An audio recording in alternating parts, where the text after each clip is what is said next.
So going into the new year of 2018, my focus had shifted into the kinds of locations I wanted to be and what to film.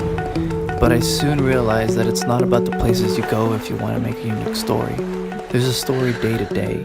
It's our choice to capture that, even if it's not gazing up at the lights of Paris or admiring priceless art in a museum.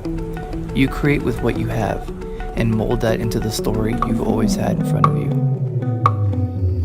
2018 will be the year of untold stories.